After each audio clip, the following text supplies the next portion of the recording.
Hello everyone, and welcome to my Young and the Restless official 24 channel.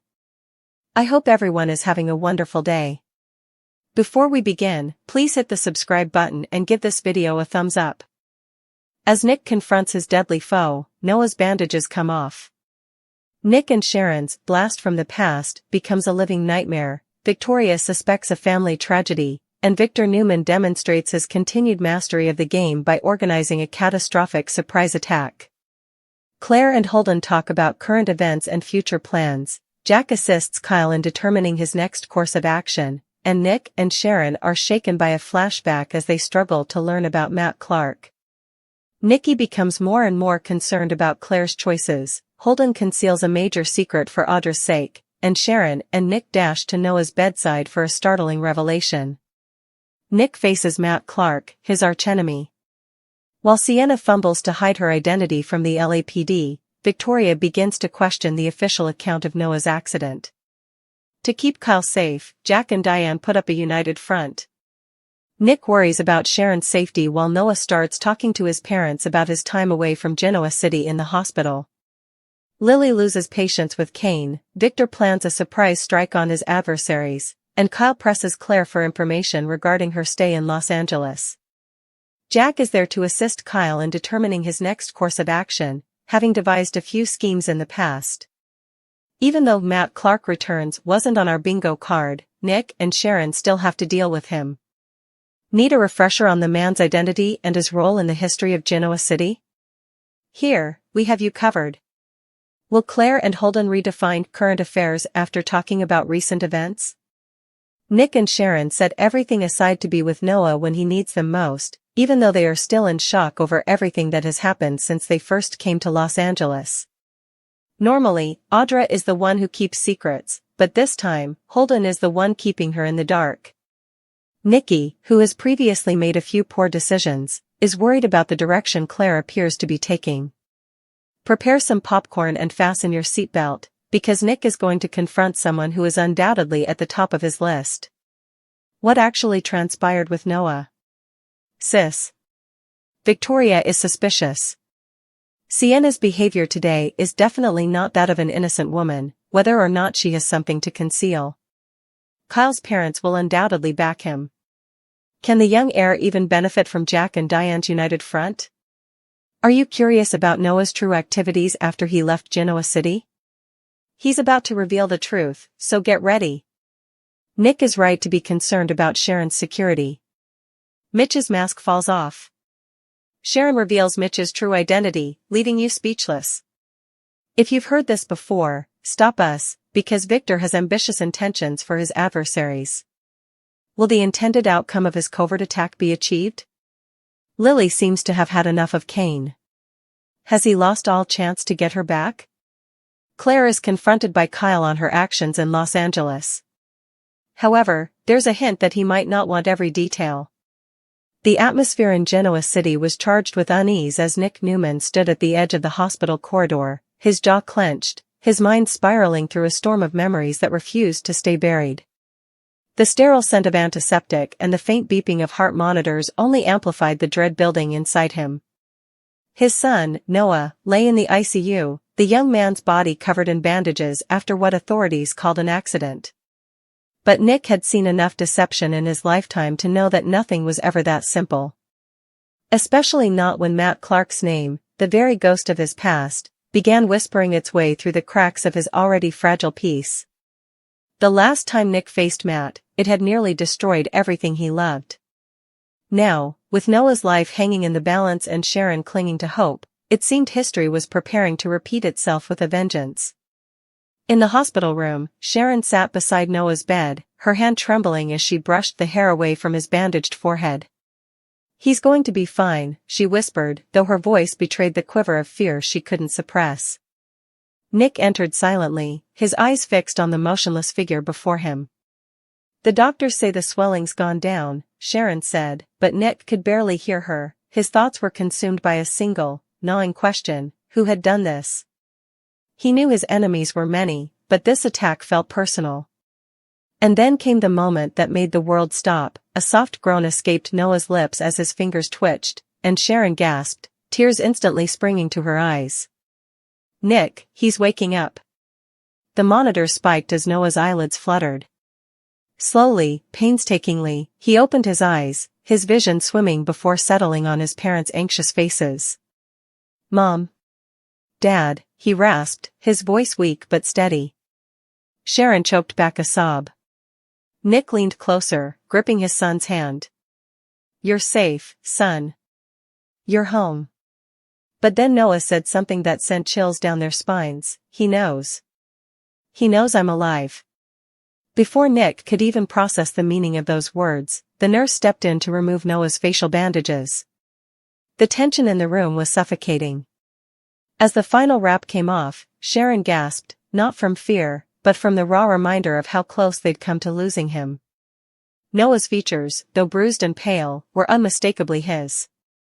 Yet behind those eyes was something new, haunted, secretive, as if he'd seen something terrible that he couldn't yet speak aloud.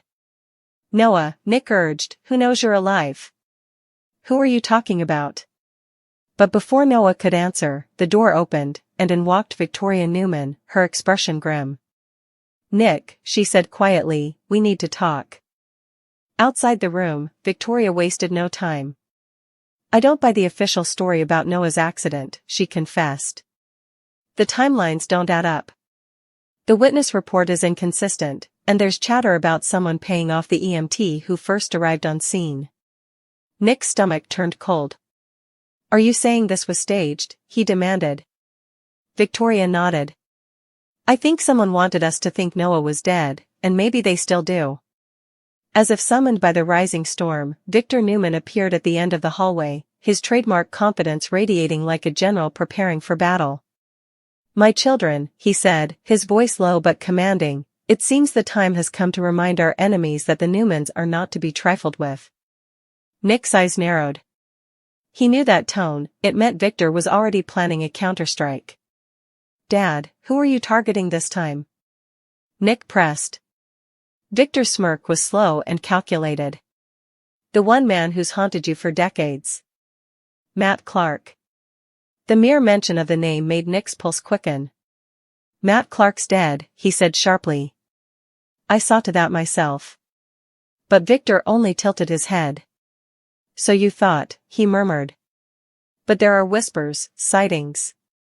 A man using aliases, matching his description, operating out of Los Angeles. He's been pulling strings behind the scenes, using intermediaries like Mitch Bacall." Nick froze. Mitch, the man who'd wormed his way into Sharon's confidence just months ago, the man she'd recently unmasked as a liar. "Mitch and Matt are connected?" Nick asked, his voice tight. Victor's eyes glinted. "Not just connected," he replied, "partners." Back in Los Angeles, Sienna Bacall was in chaos. The LAPD was closing in on her after a failed cover-up involving falsified documents linked to Mitch's company. Her hands shook as she packed her bag, every shadow in her apartment looking more threatening by the second. She'd tried to distance herself from Mitch, but it was too late. His crimes, his lies, were now entwined with hers, and worse, she feared her own secret would come out, the identity she'd been hiding since the night of the crash that almost took Noah's life. Her phone buzzed, and she froze. The message on the screen was from an unknown number: "Leave town now. Matt knows." Meanwhile, back in Genoa City, Nikki Newman sat in the ranch's living room, staring out the window with growing unease. "I don't like what's happening to Claire," she told Victor earlier that morning. "She's been acting strange, withdrawn, secretive." Nikki had seen enough of her own family's turmoil to recognize the signs of guilt. Claire, who had been rebuilding her life after years of emotional damage, was suddenly caught between loyalty and fear. Holden, the man she'd begun confiding in, was hiding something that could unravel everything. In truth, Holden had been working quietly behind the scenes, shielding Audra Charles from exposure after uncovering evidence linking her to Mitch's criminal network. He knew one wrong move could destroy both women. At Jabot, the tension was no less intense. Jack Abbott paced his office as Kyle sat at the desk, his head in his hands. "Dad, if what Claire told me is true, we're in over our heads," Kyle muttered. Jack exhaled deeply. "You're my son," he said firmly. "And if there's one thing I've learned from dealing with Victor Newman all these years, it's that we face our enemies as a united front.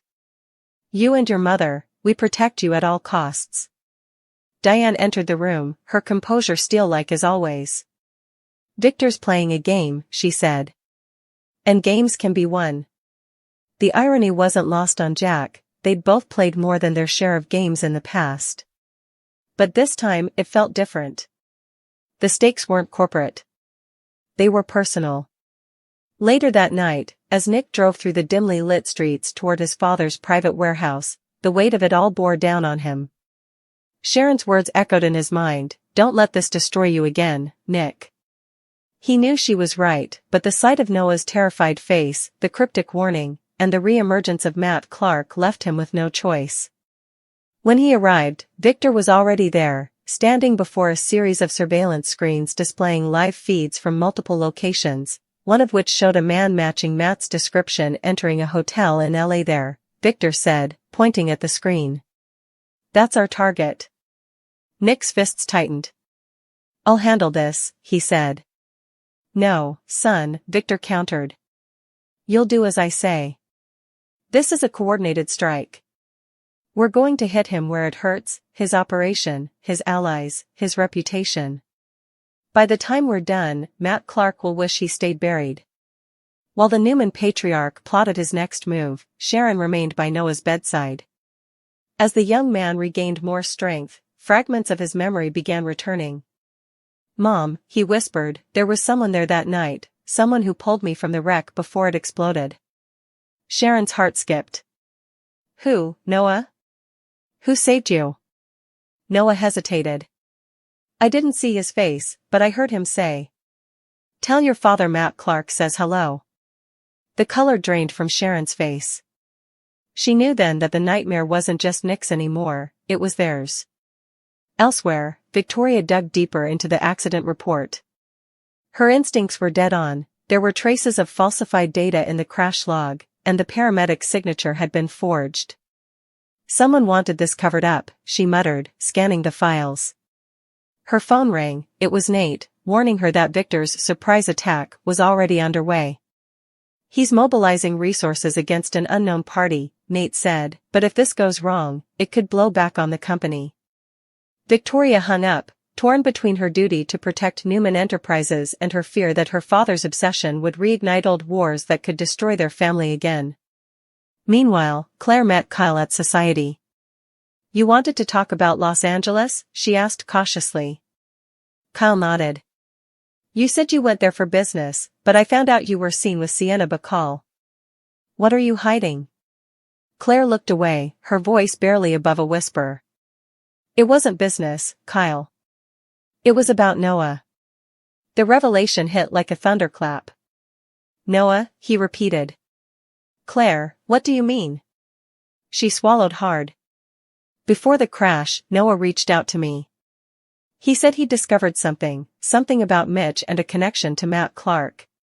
He wanted me to meet him in LA, but when I got there, the crash had already happened." Kyle stared at her in disbelief.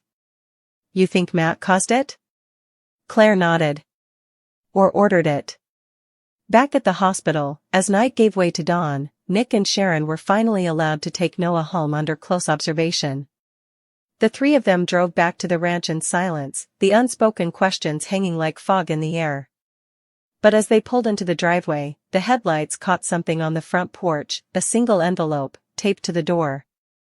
Nick ripped it open, and his blood ran cold as he read the words inside, "Welcome back, Noah. See you soon. MC." Sharon gasped, covering her mouth in horror. "Nick, he's watching us." Nick's gaze hardened as he looked out into the darkness. "Then let him," he said quietly. "Because next time I'll be ready." In the shadows beyond the gate, a figure stood watching, his face obscured but the smirk unmistakable.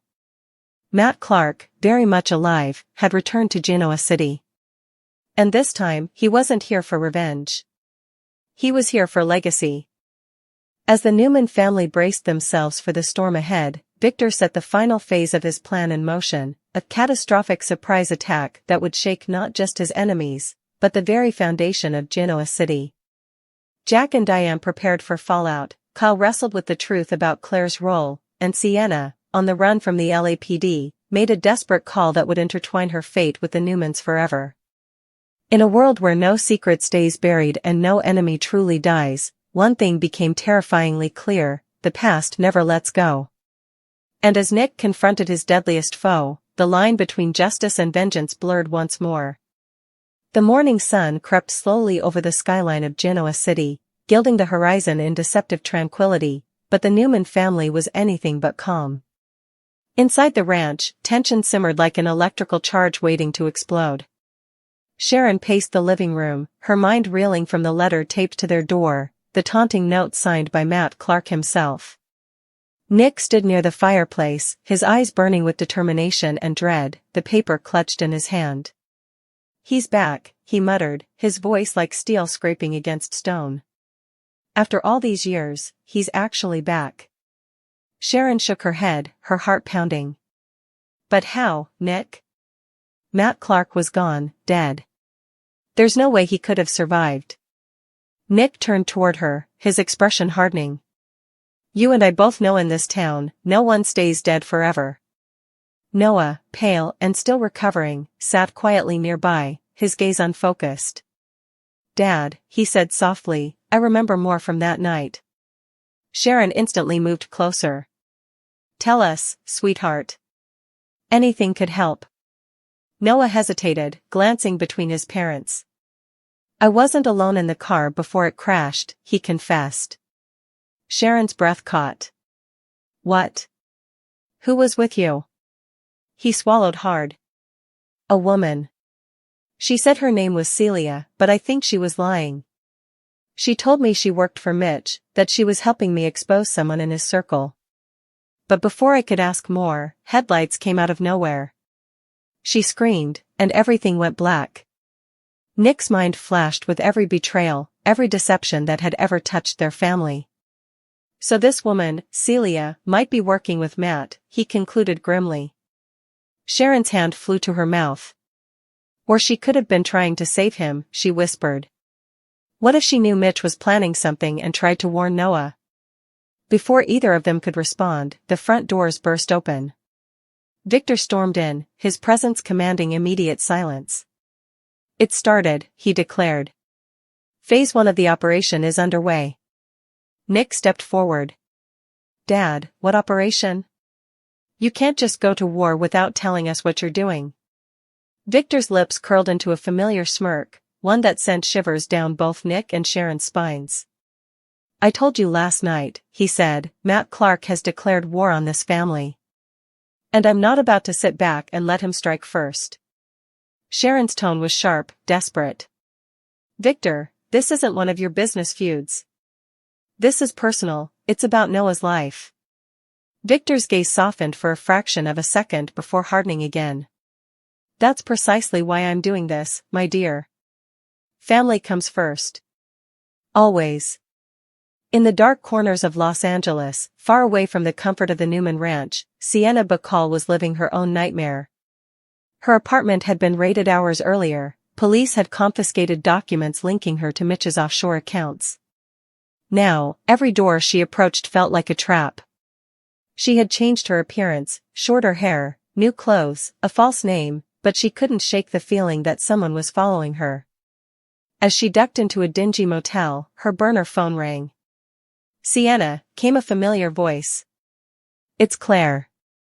Relief washed through her, though it was brief. "Claire, thank God. I didn't know who else to call." But Claire's tone was guarded.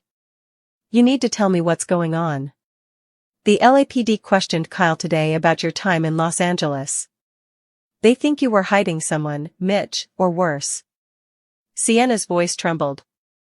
"It's not Mitch, Claire. It's him. Matt Clark is alive, and he's pulling the strings. He's been controlling Mitch for months, maybe years." Claire's hand tightened around her phone. "Sienna, listen to me. You need to get out of LA right now. Victor Newman is coming for you, and if Matt doesn't get to you first, Victor's people will.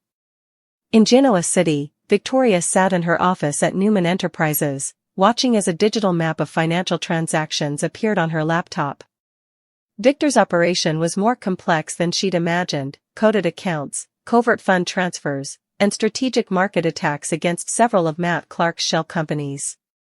It was brilliant, ruthless, and dangerous. He's cutting off Matt's funding, she realized aloud. Nate, standing nearby, nodded gravely. Your father's drawing him out. But if Matt's as smart as Victor thinks, he won't go down without collateral damage. Victoria's eyes flicked to the screen, where a new alert blinked red. Collateral damage, she murmured. That's exactly what he wants. At the Abbott mansion, Jack was wrapping up a phone call when Diane entered with a worried look. You were right, she said. Victor's planning something big, and Kyle might get caught in the crossfire. Jack rubbed his temple, frustration clear. I warned him. But he's determined to get answers about Claire's time in LA. Diane frowned. He still cares about her, even after everything? Jack sighed. It's not just about caring. Kyle's curious, maybe even obsessed. He's looking for something to fill the void Summer left, and Claire's mystery gives him a reason to feel needed. Diane's eyes softened, though her tone stayed practical. Then we protect him. Whatever Victor and Matt are planning, we can't let Kyle be collateral. Meanwhile, in a hidden location on the outskirts of Genoa City, Matt Clark stood before a table scattered with photographs, Nick, Sharon, Noah, Victor, and Victoria among them. They thought they could erase me, he muttered, tracing a finger along Nick's picture. But I'm still here. And now, I'm going to erase them. Across from him, Mitch Bacall sat silently, guilt etched into every line of his face. Matt, he said quietly, you got your revenge. Noah survived. Let it go. Matt's laugh was cold, hollow. Let it go? You don't understand, Mitch. This isn't about revenge anymore. It's about justice, the kind that makes them suffer the way I did.